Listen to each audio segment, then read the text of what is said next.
हरिओम, ओम आनंद ma'am, Om Shanti ma'am, ओम ज्ञान ma'am, आप सभी दर्शकों का हमारे चैनल पर स्वागत है। आज हम लोग व्यवहार जगत के अंतर्गत स्त्री का सम्मान और अपमान, इन बातों को समझना शुरू करेंगे कि आखिर में शिक्षा इतनी बढ़ रही है, समाज इस तरह से बढ़ रहा है, पैसा बढ़ रहा है, फिर भी अगर स्त्री का अपमान होगा तो शांति कैसे होगी।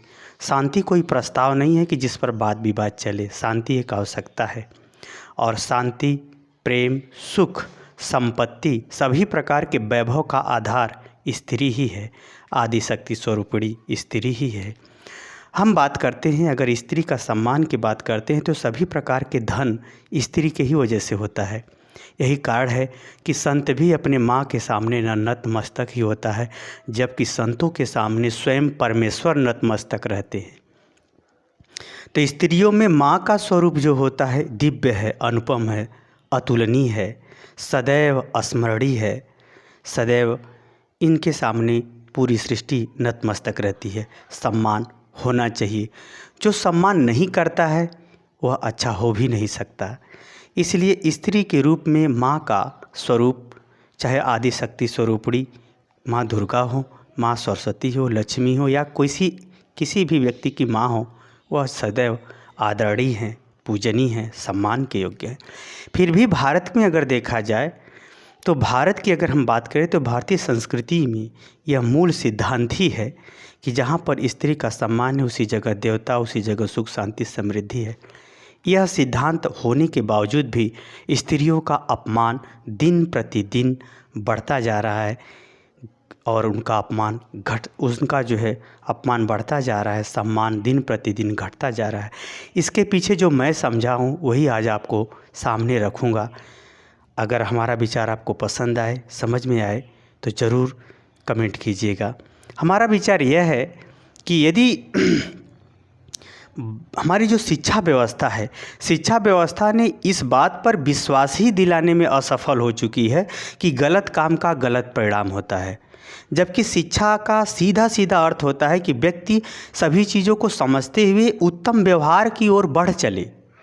जबकि भारतीय शिक्षा व्यवस्था में ये स्थिति अब ऐसी नहीं रही। सिर्फ व्यवसाय, पैसा और आवश्यकता से ही शिक्षा को जोड़ दिया गया है। शिक्षा को सिद्धांतों से नहीं जोड़ा गया जो हमेशा के लिए सत्य है। और भारतीय शिक्षा में इस बात पर अब विश्वास दिलाने में असफल हो चुकी है, साहित्य इस बात पर विश्वास दिलाने में असफल हो चुका है कि गलत काम का गलत परिणाम होता है, या स्त्री के सम्मान में ही सब कुछ आपका निहित है। यह शिक्षा व्यवस्था की सबसे बड़ी असफलता है, क्योंकि जब तक आदमी को कार्य का परिणाम नहीं स्पष्ट समझ में आएगा तब तक वह आदमी आवश्यकता के अनुसार ही सब कुछ करेगा। यही कारण है कि स्त्रियों का अपमान या स्त्रियों के प्रति अनैतिक व्यवहार बढ़ते जा रहे हैं। एक और शिक्षा की बड़ी महत्वपूर्ण बात है, कमी है, जो इस बात, शिक्षा आदमी को व्यापक बनाती है, लेकिन शिक्षा जैसे जैसे बढ़ते गई वैसे वैसे आदमी की संकीर्ण मानसिकता होती गई। अपना देखो, वह पैसे से अपनी शिक्षा की इज्जत करता है। स्त्रियों में भी जो शिक्षा बढ़ी, वह स्त्री जैसे ही सफल होती है अन्य स्त्रियों से ही कट जाती है। पुरुष जैसे ही सफल होता है अन्य पुरुषों से ही कट जाता है। लेकिन इन दोनों स्त्री पुरुषों को ये नहीं समझ में आता कि शिक्षा अगर हमको योग्यता दी है तो उसका उपयोग भी दिया है, उसकी व्यापकता को नहीं समझ पाते। तो स्त्री और पुरुष दोनों शिक्षा की व्यापकता को नहीं समझ रहे हैं, या हमारे शिक्षा में शिक्षा की व्यापकता को, हृदय की व्यापकता को, त्याग की व्यापकता को नहीं समझ रहे हैं, सिर्फ उपलब्धि की व्यापकता को समझ रहे हैं। वह उपलब्धि इस प्रकार से वो होती जा रही है उनको कि वो पैसे के आधार पर ही, पैसे के ही आधार पर उसका वो व्यापकता को समझते हैं। तो जिस व्यक्ति को किसी भी स्तर पर हो, अगर वो उसको इस बात पर विश्वास नहीं है कि गलत काम का गलत परिणाम है, तो पढ़ा लिखा राक्षस है, वो पढ़ी लिखी शकुंतला है।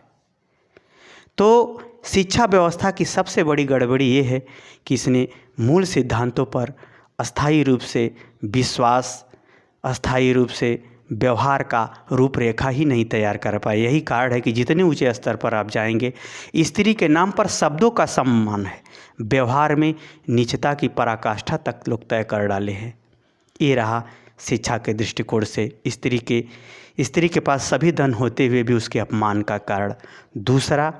दूसरा जो स्त्री के अपमान का कारण है वह इलेक्ट्रॉनिक मीडिया या फिल्म इंडस्ट्रीज की जो कहानी है, संक्षेप में कहूँ तो बस इतना ही है। अधिकांशतः फिल्मों में या सीरियलों में अधिकांशतः यही है कि स्त्रियों को जलील करो, समाज को हिजड़ा बना दो और एक व्यक्ति को हीरो बना करके पैसा कमा लो। हर स्तर पर स्त्रियों का अपमान दिखाया जाता है, हर स्तर पर उसको इतना जलील किया जाता है कि लोग जो है उस एक प्रकार से हीरो के प्रति लोगों का भाव बढ़ जाए, लगाव बढ़ जाए। और जबकि इस व्यवहार पर, इस बोली पर भोजपुरी का तो एकदम हालत ख़राब है। इस पर जहाँ पर स्त्रियों को बोलना चाहिए कि औरतों के संग ऐसा आप व्यवहार दिखाएंगे तो जो साधारण संस्कार वाले हैं, जो मंदबुद्धि बालक हैं या जो संवेगात्मक रूप से असंतुलित लोग हैं, वे लोग महिलाओं के प्रति क्या व्यवहार करेंगे। इस पर आज तक सफल महिला IAS PCS प्रधानमंत्री, मुख्यमंत्री जो भी हुए हैं, किसी ने कोई नहीं सवाल उठाया। जब तक स्त्री अपने सम्मान के लिए नहीं लड़ेगी और पुरुषों की नीचता के खिलाफ नहीं बोलेगी, तब तक कोई साथ नहीं देगा। क्योंकि जाति का दुश्मन जात होती है और काठ का दुश्मन काठ होता है। स्त्रियों में ही पैसा कमाने के चक्कर में ही स्त्रियों के प्रति जहर इतना अधिक बो दिया है, इतनी अधिक गंदी विचारधारा, गंदे कर्म, गंदे व्यवहार, गंदी सोच डाल दिया है।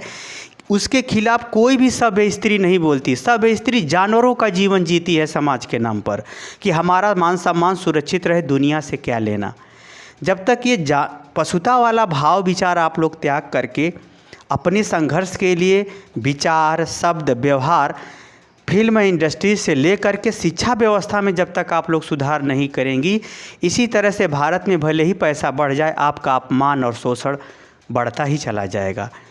क्या आप इस बात से सहमत हैं? जब सहमत हैं तो संघर्ष कीजिए। अगर आप नहीं सहमत हैं तो अपना विचार दीजिए, कमेंट बॉक्स में लिखिए। आप याद रखिए, जब तक आप स्वयं से अपने लिए सुंदर शब्द, सुंदर व्यवहार, सुंदर दृश्य, सुंदर सोच नहीं समाज में लाएंगी, उसके लिए प्रयास नहीं करेंगी, तब तक ये पुरुष समाज आपका शोषण करता ही रहेगा।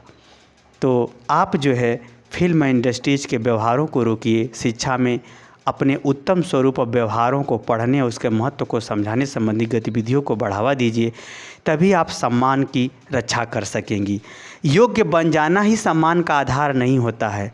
जैसे सुंदरता यदि है तो उसकी देख रेख भी होनी चाहिए। तो यहाँ मैं आपके सम्मान की, सुंदरता की रक्षा के लिए ये सब कदम उठाने के लिए कह रहा हूँ, क्योंकि योग्यता के बिना तो कहीं आदमी विकास ही नहीं कर सकता। अयोग्यता है तो उसकी सुरक्षा भी होनी चाहिए, नहीं तो वही योग्यता उसके पतन का कारण भी बन जाती है। क्यों? जैसे IAS PCS से जो लोग चोरी करते हैं, घूसखोरी करते हैं, उनको इस बात का विश्वास ही नहीं है कि गलत काम का गलत परिणाम होता है, अर्थात उनकी योग्यता एक दिन जानवर बना के छोड़ेगी, क्योंकि भगवान सबके कर्मों का हिसाब लेता ही लेता है। जैसे भगवान राम चाहे होते तो अपने पिता दशरथ को भी लेकर के जंगल जा सकते थे, लेकिन श्रवण कुमार के प्रति किए गए अपराधों का फल चुकवाने के लिए ऐसी पश्चाताप की अग्नि में उनको झोंका गया कि वह 7 दिन पछताते पछताते मर गए। उसी तरह से जो बड़े बड़े श्वेत अपराधी हैं, इन श्वेत अपराधियों का सोचते हैं कि उनका दमन नहीं होगा, मानव नहीं कर सकता, हम आप नहीं कर सकते, प्रकृति छोड़ेगी नहीं। यही कारण है कि भारत में शिक्षा तो बढ़ा, लेकिन धन ही सिर्फ दिया, स्त्री का सम्मान लेता गया, अशांति देता गया। इसलिए हे भारतीय महिलाओं, माँ, बहन, बेटियों, आपसे प्रार्थना है कि सिर्फ आप ही सुरक्षित हों, यह ठीक नहीं है। आप अपने खिलाफ हो रहे इलेक्ट्रॉनिक मीडिया में और शिक्षा दीक्षा में विभिन्न प्रकार के गंदे व्यवहारों को रोकने के लिए आवाज़ उठाइए, क्योंकि जब तक आप नहीं चाहेंगी तब तक आपको विधाता भी कुछ नहीं दे सकता। जब तक आप अपने सम्मान के लिए नहीं लड़ेंगी तब तक कोई भी पुरुष आपके पीछे नहीं आएगा। शक्ति का नाम ही नारी है। अपनी शक्ति को जगाइए। इन कलयुगी इलेक्ट्रॉनिक मीडिया और शिक्षा के क्षेत्र में छिपे हुए राक्षसों के खिलाफ अपने अस्त्र शस्त्र को चलाइए। इसी में आपका कल्याण है। इसी में भारत की शांति, सुख, समृद्धि, सभी प्रकार के धन सुरक्षित हैं। मुझे उम्मीद है कि इन दोनों दृष्टिकोणों से आप समझ गई होंगी कि स्त्री को अपने सम्मान के लिए किस प्रकार लड़ना होगा। समझ में आ गया हो तो कमेंट बॉक्स में ज़रूर बताइए। साथ ही मेरे चैनल को लाइक शेयर सब्सक्राइब भी कीजिए। हरिओम।